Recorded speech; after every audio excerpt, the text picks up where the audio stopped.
My segment of the presentation is called Online Presence versus Present Online.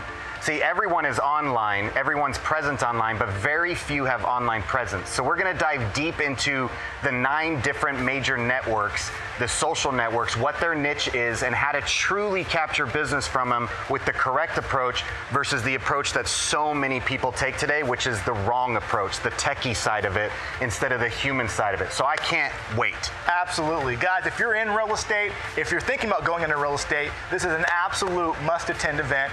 We'll see you there. Welcome to the show. My name is Jeremy Poole, and I'm the host of the Moment on Real Estate Social, where we explore and celebrate the necessary transformational process one must go through to achieve a high level of success. Today, we have the great pleasure of hanging out with Nick Shivers. Welcome to the show, brother. Thanks, Jeremy. Yeah, Nick is the owner of the WestOne Properties Group in Vancouver, Washington, and we're very excited to have him here. Today, we're actually at our studio at Lake Oswego, and we're excited. I'm excited as well. Right on, brother. So as you know, Nick, the show's called The Moment.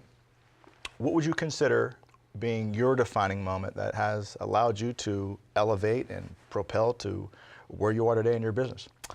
If I had to define it down to one moment, it's probably the day I found my faith. Okay. That was back in around 2005. My wife had been going through some cancer issues, and it was the day that I realized that no matter what happened, that I was going to be all right because of my faith in the man upstairs. Right on, right on. So, if you don't mind me asking, what kind of cancer was she dealing with? She had non-Hodgkin's lymphoma. I remember the day we walked into, we had 2 little kids. Okay. I think at that time it was Keegan was 2 and Kaya was 6 months old. Right. And we walked into the hospital, and the doctor looked at her and said, you know what, you're stage 4, there's really nothing we can do. And that was, a shot in the gut. And I'm a pretty positive guy. Sure. And the one thing I just remember, I said, I understand that you say there's nothing that we can do. Mm-hmm. I said, but there's a God that does impossible things, and that's what we're going to hang our hat on. Wow. So that was kind of the defining moment in my life when I really solidified that connection with my man upstairs. So is it fair to say that you were a Christian before, probably believed deeply in God, but it wasn't until that was your last resort? No, I never grew up. I came from a rough background. Faith was never part of my world. Sure. I had a faith in myself. I had a faith in money, and I had a faith in competition. Okay. That's what my faith landed in. And so there's some good things there. Sure. But again, there's also some hollow things when you've reached that you're tough. Yeah. You can make money, right, but there's still something missing. So. Absolutely. I didn't really have much of a faith up until about 2005, 2006, and that's when things changed. So give me an example. How did you change? How exactly did you change? How did you handle situations differently once you found that faith? I believe the world teaches men to, I call it the first thing is when you're a little kid, to be a man. Sure. And I was raised, be a man. And what does that mean? Ball field. You better be tough. You better be tough. Right. And you better be good. You can hit the hanging curve ball. And you get elevated a little bit. So that was, the self-esteem. I got it there. The second thing I think men are taught is the bedroom. Okay. Hey, are you good with the ladies? I wasn't expecting that response. You're a lot better looking than me, but I can hit the hanging curve. So I think it went from the boardroom, and then the final thing is that boardroom, that billfold. I think a lot of us, we get a lot of our self-esteem on that, our billfold and our boardroom. Are we good at business? And that's what I based my life on. Sure. I was kind of taught like that probably because my father was taught the same thing. So that is kind of where I was. That was my God. Okay. Was those three things. Awesome. That's great. How did you find real estate? Back in 2000, I had actually back in 1995, I started a company called Latino.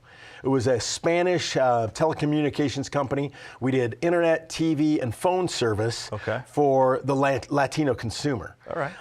We installed cable for Comcast and all that. We had, and we were dominating in Oregon and Washington. I just had someone that tried to buy me out, and I should have taken that. But no, I decided I was going to expand to California. Right. I overexpanded and I undercapitalized, and I didn't really have the experience back then to really have that big of a company.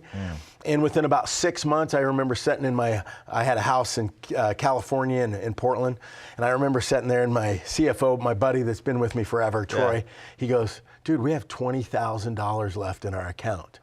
And I was like, oh no. Yeah, it was terrible. At that point in time, I had destroyed that company by overexpanding. Just being too aggressive? Too aggressive, and I'm a shoot and then aim type of guy. Right. And I shot big, and I missed big. So I said, I think there's no coming back. At that point in time, I had screwed things up too bad that we had to do something different. So I told my wife that she needed to get into mortgages, and she started a mortgage company. I studied for my real estate license. Wow. And off to the races we went in the real estate industry. Interesting. So if you don't mind, I want to back up just a little bit prior to you starting your telecom company. What gave you the kahunas, if you will, to start that company?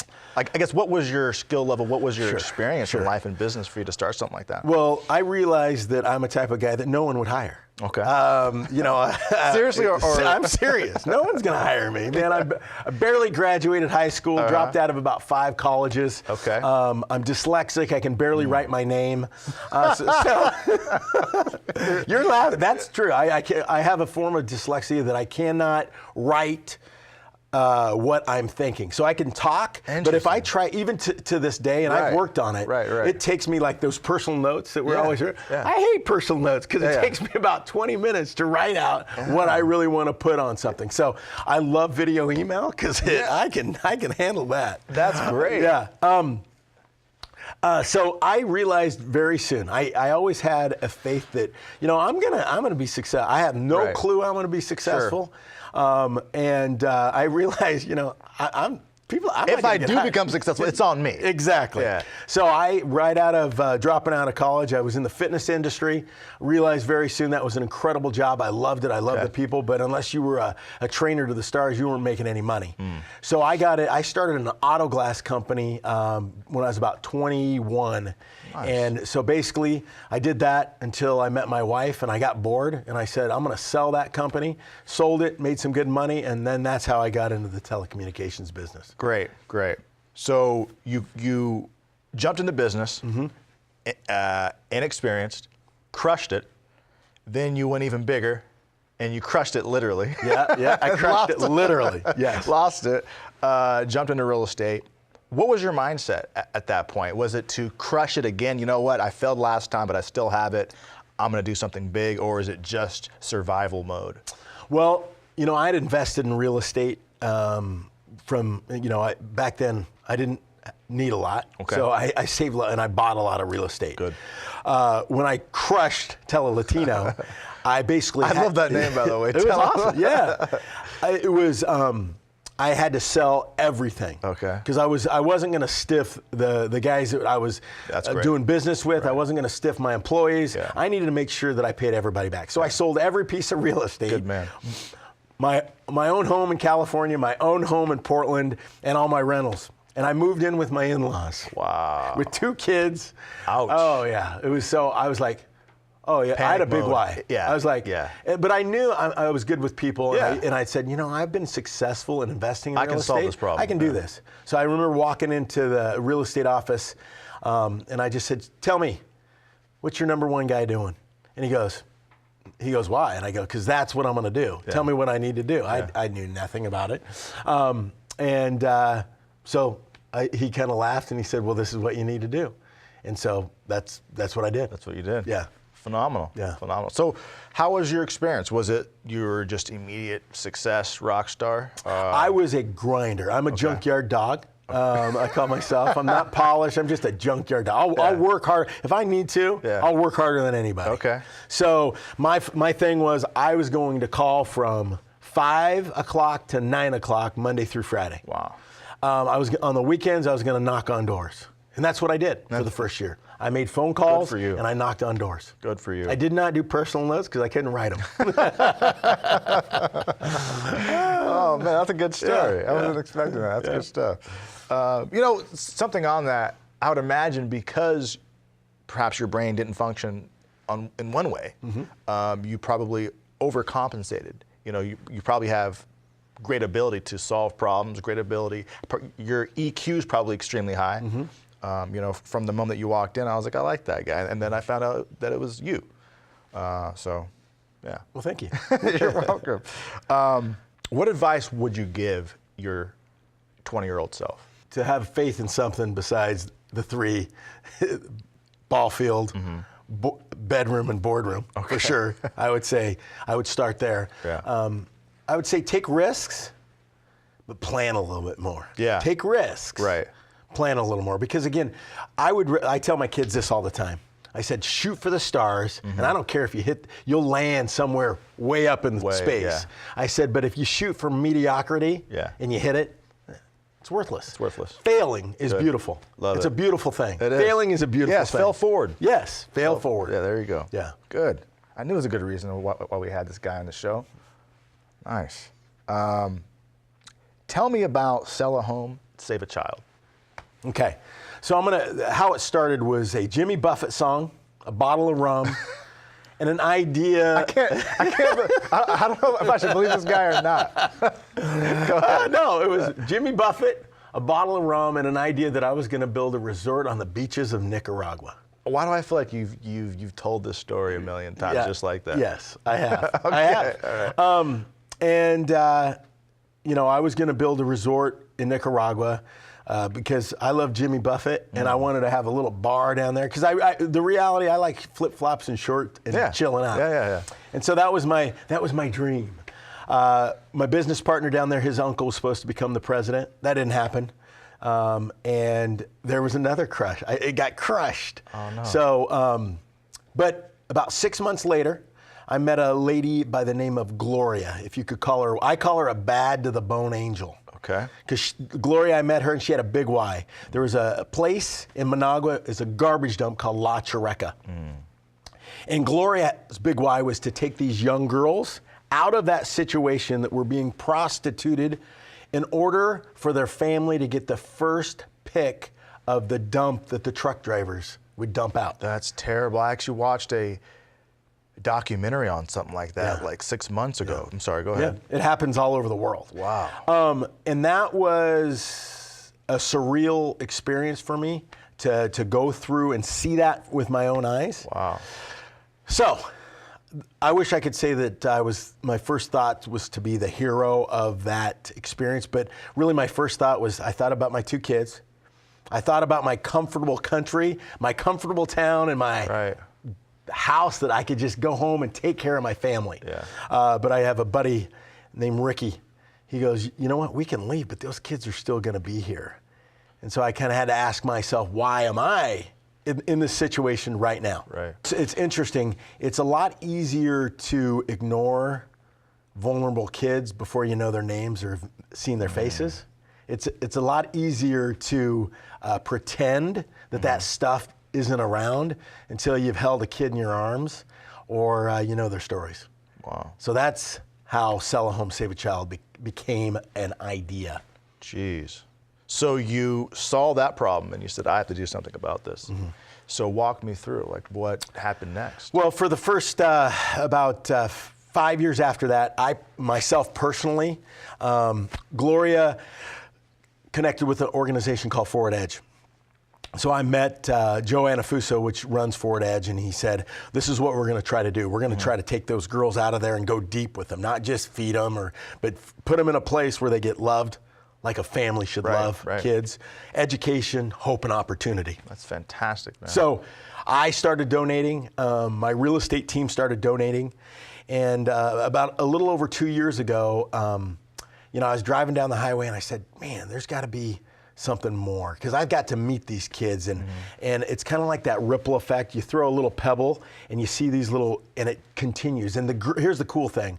Those girls that were being prostituted in order for the first pick of the dump, those girls changed the culture of that. Not everybody changed the culture, but they changed the families. So the kids were taken out. The dump was taken out outside of them, right? And they changed the culture, and they don't do that anymore. Wow, because it just was. That was the norm. If you wanted to eat better, then you sacrifice your children's. Yeah. Oh man, that's terrible. It was rough. Wow. But it was reality. So the fact is, I always like to say what Mother Teresa says: if you can't help all, help one. So my goal was just to help one. And driving down the highway, I'm like, man, there's got to be something else. And this little idea said, sell a home, save a child, popped in my head. Really? And I know I'm a genius, but I don't think it was somebody I believe God put that in my head. I believe that stuff too. No, that's good, because sometimes ideas will come fully developed. Yeah. And there's no way that you did that. Nope. So that's fantastic. Right. You can ask my wife. That was definitely not me. That's good. So a little over 2 years ago, that idea came into play. And then I reached out to a buddy out of Fargo, North Dakota. You should talk to him. His name's Eric Hatch. He's an awesome dude. Used to be a youth pastor, has a potty mouth, but he's an awesome dude. Sounds like my kind of guy. Yeah, he is. He's a great dude. And I called him up. I said, Eric, what do you think of this? And he goes, I like that. Let's do something with that. So it kind of puddled along for a couple. It was me, my team, and Eric's team, and we got a couple other people to do it.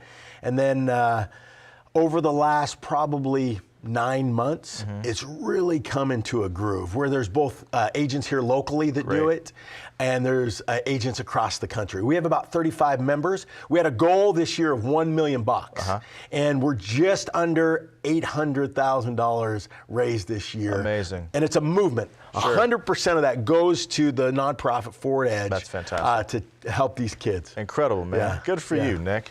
Right on. So I understand Forward Edge is doing a fantastic charity event tonight. Yes. Talk to me about that. Yep. It's basically our banquet. Okay. Our goal is to change lives. Good. And how do you change lives? Because guess what? Just praying doesn't work. Right. I believe God says you got to take action. Right. You got to move. And if you're just, yes, prayer is beautiful. Right. But he doesn't want just. You need money. Yeah, you need money. You got to take action. Right. So I always say, what are you doing? How you living your life? Sure. How you giving? Sure. How you serving? Okay. Interesting. How can other agents join the movement? They go to sellahomesaveachild.org.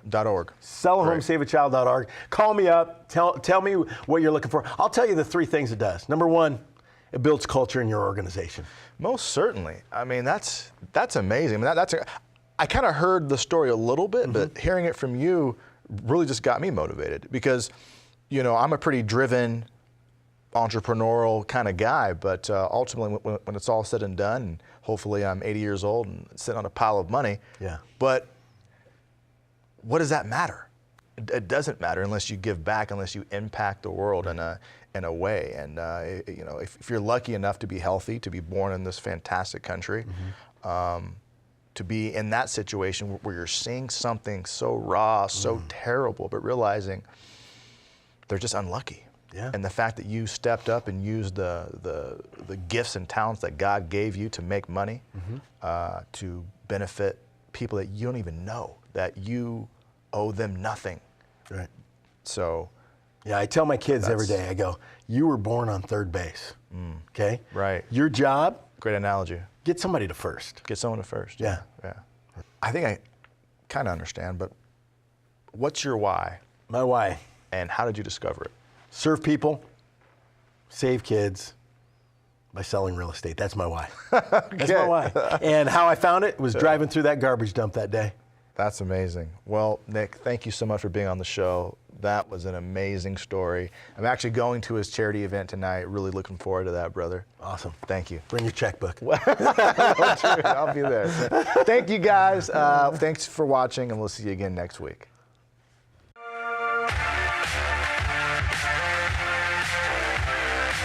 My segment of the presentation is called Online Presence versus Present Online.